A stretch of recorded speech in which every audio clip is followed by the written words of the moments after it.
I had just been named Artist of the Decade in 2010 at the American Music Awards, and I had been invited to the gala.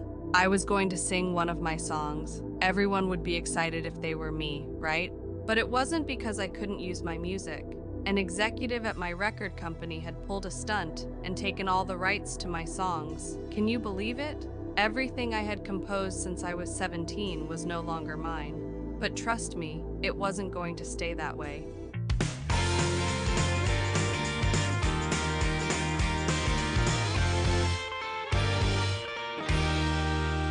Welcome to Trembol Podcast, the place for music stories that thrill.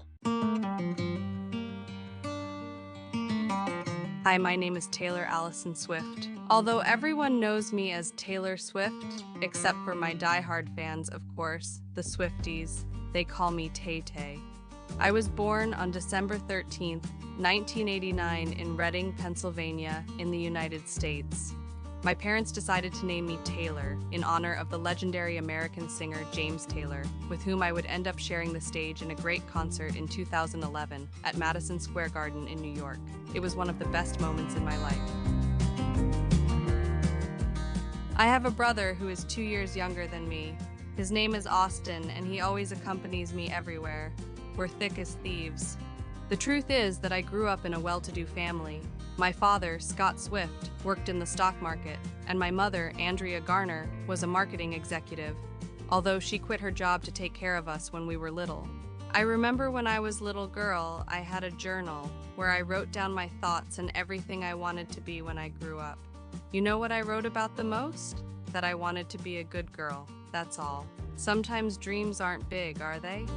I think I was 6 years old when my parents took me to my first country concert. It was by LeAnn Rimes, the singer of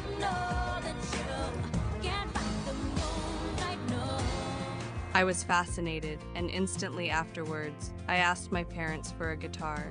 I started to compose my first songs at the age of 12, participating in contests and fairs in my town, Reading. At one of my gigs at the Bluebird Cafe, I caught the attention of a music producer named Scott Borchetta, with whom I would end up signing my first contract. But let's not get ahead of ourselves. Did you know, one of my great musical influences was my grandmother, Marjorie Finley. She was also a singer, albeit an opera singer, and she left a huge hole for me when she passed away in 2003. Of course, a few years later, in 2020, I composed a song with her name. I loved her very much.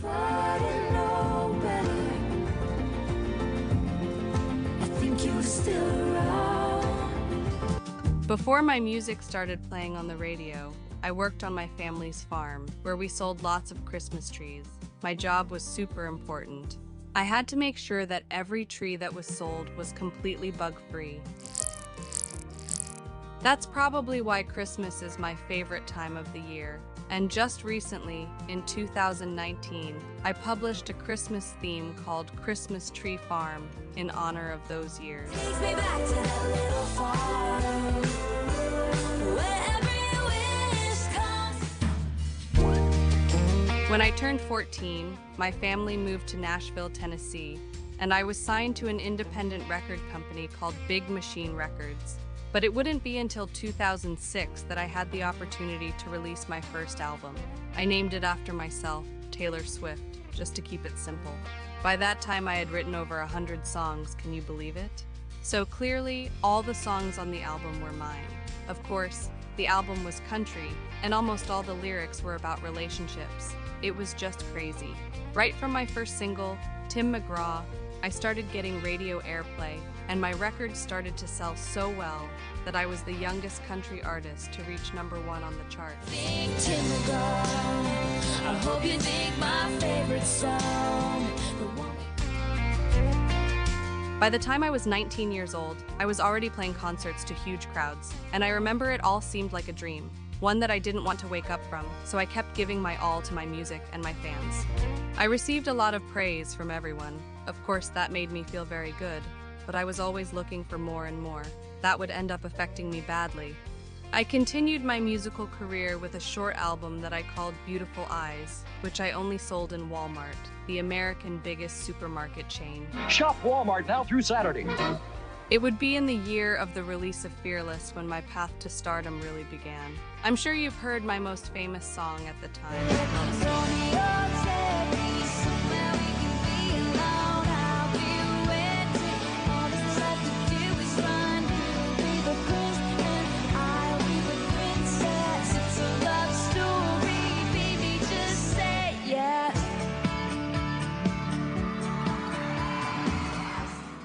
By the way, several of the songs on the album refer to my brief relationship with fellow singer Joe Jonas, which ended with a phone call of just 27 seconds. Everything was going great, so much so that in 2009 I was nominated for my first MTV award for Best Music Video thanks to You Belong With Me. So why can't you see you belong with me?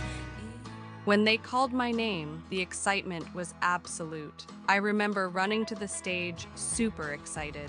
Believe it or not, the excitement ended very soon because while I was giving my thank you speech, the singer Kanye West jumped on stage. He took the microphone from my hand and told everyone that the award should have been given to Beyoncé for her All the Single Ladies. All the single ladies, all the single ladies. Not that I disagreed, but it was very, very ugly. The audience started booing.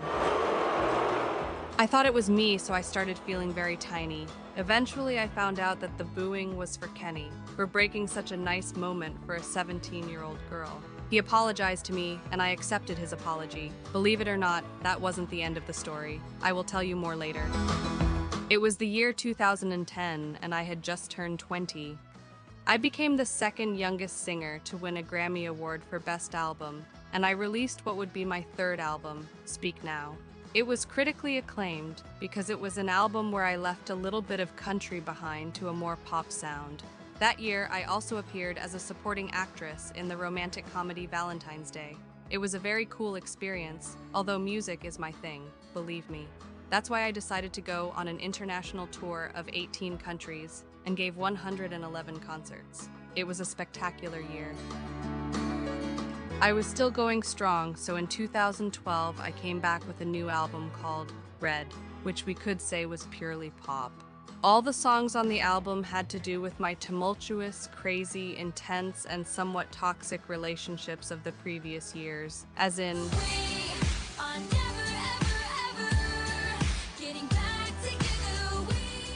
or I knew you were trouble when you walked in.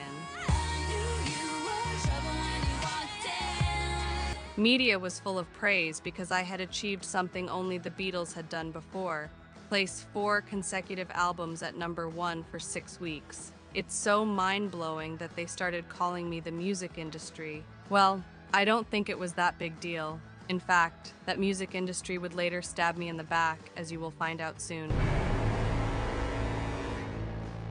I moved to New York and started living alone in the year 2014 and released my 5th album, entitled 1989, the year I was born. It included 13 tracks, which is my lucky number. Everything was planned. Well, not everything, because I didn't imagine that I was going to compose the biggest hit of my career, Shake It Off, which is an anthem against the haters who only criticize.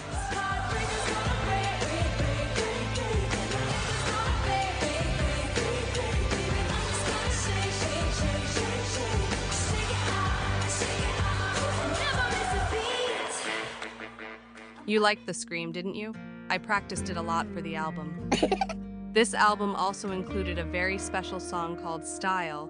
Although I have never confessed it, it refers to my ex-partner Harry Styles, but I'll tell you that story another day. We come back every time, 'cause we never go out of style. We never go out of style. Do you know that together with other models, singers, and actresses, I formed around 2013 the so-called Squad, or Girl Squad? We were in all the shows, events, parties. We were the front page. In fact, I participated for 2 years in a row in the Victoria's Secret lingerie show, which is the most important in the world, thanks to my friends who helped me. Long live the Squad. Left, right, left. Blank Space is another big hit from my album Red. In it, I made reference to all the love affairs I had had in the past, which were always in the eye of the hurricane.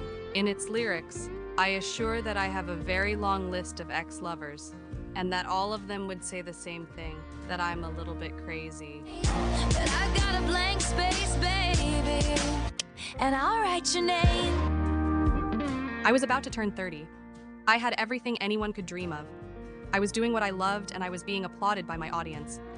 But every time I arrived at any hotel after a promotion or a show, I had no one to call but my mother.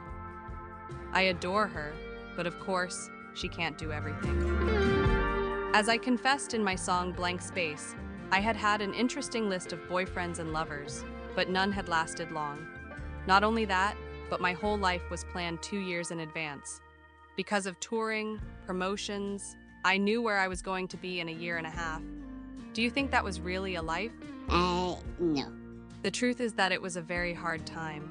I even started to show some belly in some of the pictures. You know that on the internet everything is magnified. They even said that I was pregnant. It affected me a lot.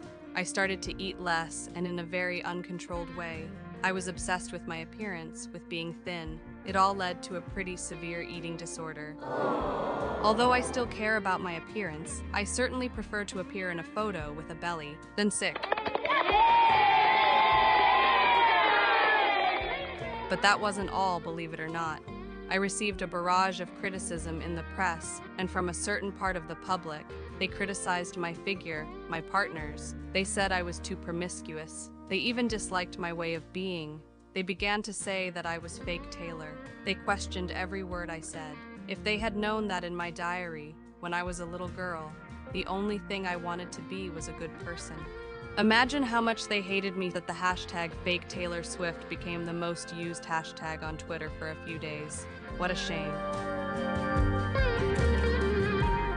To make everything even a little bit more complicated, my mom was diagnosed with cancer. All that situation made me forget completely about the critics, what the public thought, what the media said, and concentrate on what was really important, my family and my friends. Do you know what I did?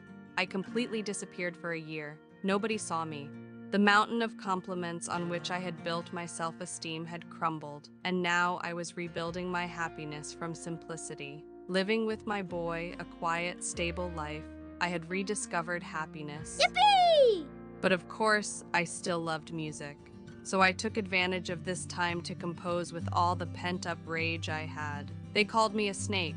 So as that reptile would do, I bit with each of the songs of what became my new album, Reputation. I came back to the stage saying, "Look what you just made me do." In the video, I included lots of hidden messages. It became the most viewed video on YouTube in its first 24 hours. Almost 43 million views. The old Taylor can't come to the phone right now. Why? Oh, 'cause she's dead.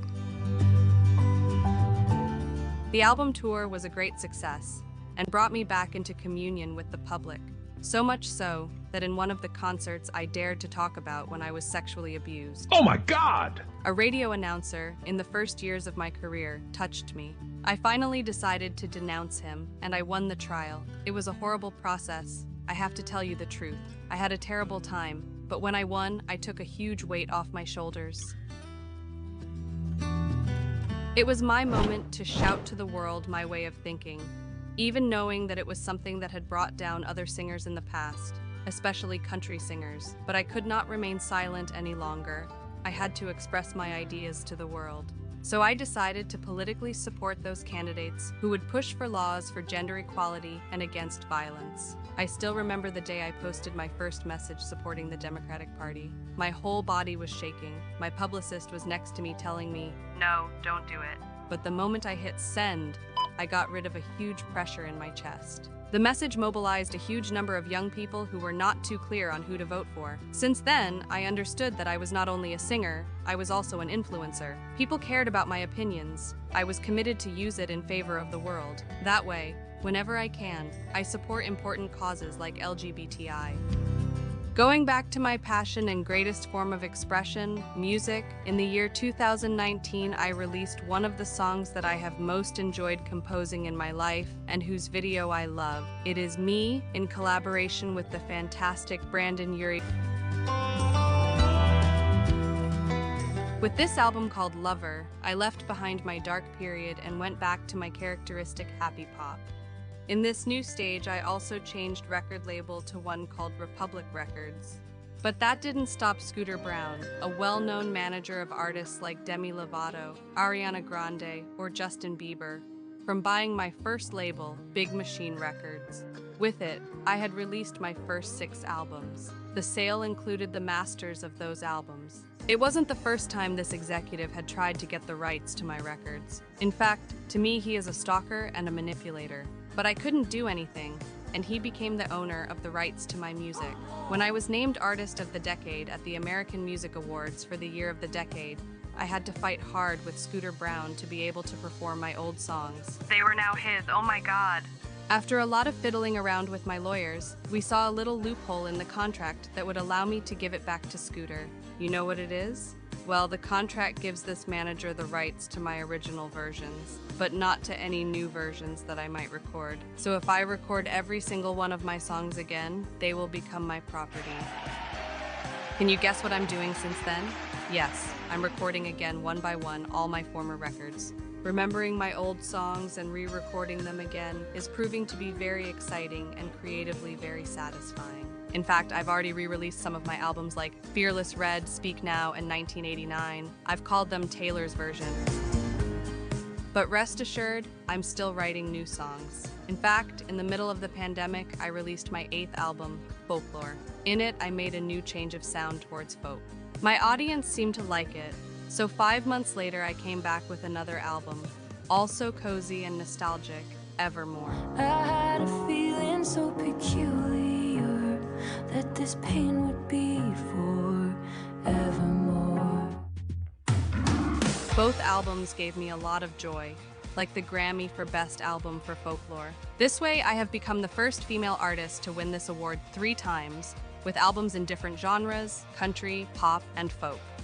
I am convinced that for a woman to succeed in music over the years, she has to reinvent herself many times. That's what I'm trying to do, while maturing and finishing my fight against what they have always said I represent, the music industry.